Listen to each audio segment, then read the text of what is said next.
राम अंबेडकर जी को इस कार्यक्रम में आमंत्रित करता हूं। बहुत ही जाने माने दलित समाज के लीडर हैं, मायावती जी के ओएसडी भी रह चुके हैं। बहुत स्वागत आपका अंबेडकर जी। आपके तो नाम में ही अंबेडकर साहब लिखा हुआ है। तो आप मुझे बताइए कि जो कुछ भी स्टेटमेंट होम मिनिस्टर ने राज्यसभा में दिया उससे आप सहमत हैं या असहमत हैं? देखिए ब्रजेश जी, पूरी जिंदगी बाबा साहब डॉक्टर अंबेडकर को खून के आंसू रुलाने वाली कांग्रेस आज बाबा साहब अंबेडकर से बहुत हमदर्दी हो रही है। बाबा साहब अंबेडकर के बनाए संविधान और रिजर्वेशन का मुद्दा उछालकर पार्लियामेंट में कांग्रेस फायदे में रही। तो मुझे लगता है दूसरा वो एक प्रयोग करना चाह रही है जो डॉक्टर अंबेडकर को ही आने वाले चुनाव का मुद्दा बनाना चाहती है। लेकिन खासतौर से दलित समाज के लोग ये पूरी तरह से समझ चुके हैं कि डॉक्टर अंबेडकर आइकान है, डॉक्टर अंबेडकर हमारे आइकान और भगवान हैं।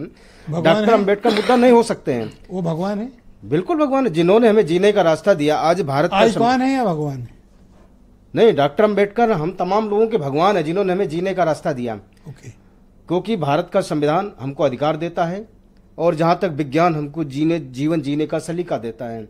और जहां तक बाबा साहब डॉक्टर अंबेडकर के बारे में जितनी मेहरबानी, जितनी हमदर्दी कांग्रेस पार्टी कर रही है, बाबा साहब अंबेडकर को संविधान सभा नहीं जाने पाए तो उनके पीए को उनके खिलाफ चुनाव लड़ा दिया। बाबा साहब अंबेडकर को चुनाव पश्चिम मुंबई से हरा दिया।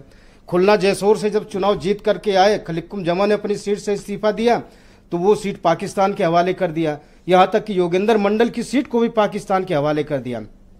लेकिन बाबा साहब अंबेडकर को भारत की मिट्टी से इतना अटूट प्रेम था, वो पाकिस्तान जाना उचित नहीं समझा। उन्होंने कहा भाई हमारी समस्या तो इंडिया के अंदर है, हम भारत में रहेंगे, भारत में अपने लोगों की मदद करेंगे, भारत को एक विकसित राष्ट्र बनाने का सपना सजोकर भारत आए।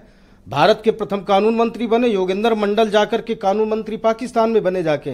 ऐसा लगाव परम पूज्य बाबा साहब डॉक्टर अंबेडकर का था कि कांग्रेस पार्टी ने उनकी सीट को खुलना जैसोर को पाकिस्तान दे दिया, जबकि वहां 48% मुसलमान थे, 52% हिंदू समाज के लोग थे।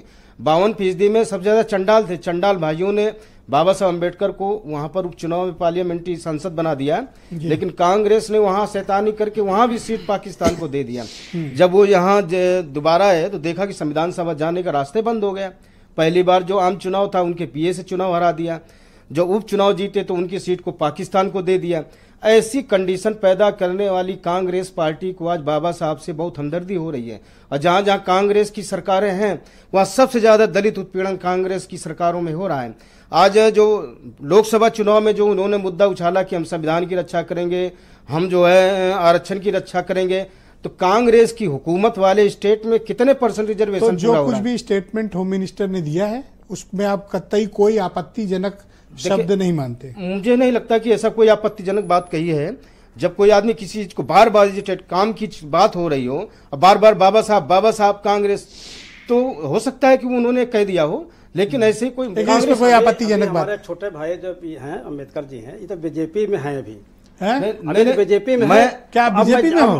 अब मैं जानना चाहता हूं, हमारे छोटे भाई आप एमएसपी मैं भी जानना चाहता हूं ये बीजेपी में है या नहीं है? भाई जब कांग्रेस पार्टिसिपेट कर रही है ये बीजेपी के है या नहीं है? कांग्रेस इसलिए परेशान, ये बीजेपी में है या नहीं है? आप बताओ। अरे भाई हम भाजपा के, हमारा बेटा पार्षद है भारतीय जनता पार्टी से, तो उसमें क्या है? नहीं, भारतीय जनता हम समर्थन कर रहे हैं होना चाहिए, ठीक भाई, हमारा समर्थन है तो भाजपा के साथ है। हमारा बेटा पार्षद है भारतीय जनता पार्टी से। चाहता हूँ ये बीजेपी में है या नहीं? बोलता रहा हूँ, अब पूरी दुनिया जान रही है, कोई आपको पूछने सवाल नहीं, क्लैरिटी होनी चाहिए। तो मैं बीजेपी संगठन का नेशनल प्रेसिडेंट हूँ और भारतीय जनता पार्टी का समर्थन हम लोग करते हैं। ठीक, ओके। दूसरी चीज ये है, नहीं क्लैरिटी हो गई, बात खत्म। दूसरी चीज ये है कि जब से भारतीय जनता पार्टी की सरकार ने पंच तीर्थ बनाया तब से कांग्रेस पार्टी बहुत बेचैन है, क्योंकि वो अपना काम तो अपनी हुकूमत में कर नहीं पाए। बाबा साहब अम्बेडकर को बाबा साहब उनको कंप्लीट कर लें। अरे बाप, कांग्रेस से दूसरे नेताओं से लड़िए तो अच्छा रहेगा, अपने लोगों से लड़ने अच्छा नहीं लगता है।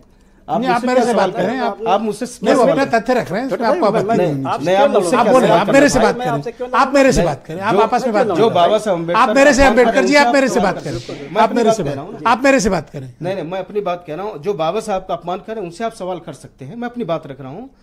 जो पंच तीर्थ बनाने का काम लंदन से लेकर के और भारत में जो भारतीय जनता पार्टी की हुकूमत ने किया, शायद कांग्रेस इसको लेकर बहुत बेचैन है। धन्यवाद सर, बहुत शुक्रिया। बीरेंद्र जी भी हमारे साथ इस कार्यक्रम में आ गए। मैं आपको वापस कर पाई है जी, दूसरे चरण में आपके विचारों को। हुकूमत में ऐसा कोई काम कर नहीं पाई है, केवल संविधान और आरक्षण पर हमारे समाज को बरगलाने का काम किया है। आपका इसलिए अपने समाज से कहता हूँ, कांग्रेस पार्टी के लिए बाबा साहब ने कहा था कि मेरे जीते जी तो छोड़ दो, लेकिन मरने के बाद भी 4 आने का मेंबर कांग्रेस पार्टी का मत बनना। इसीलिए आप उधर चले गए?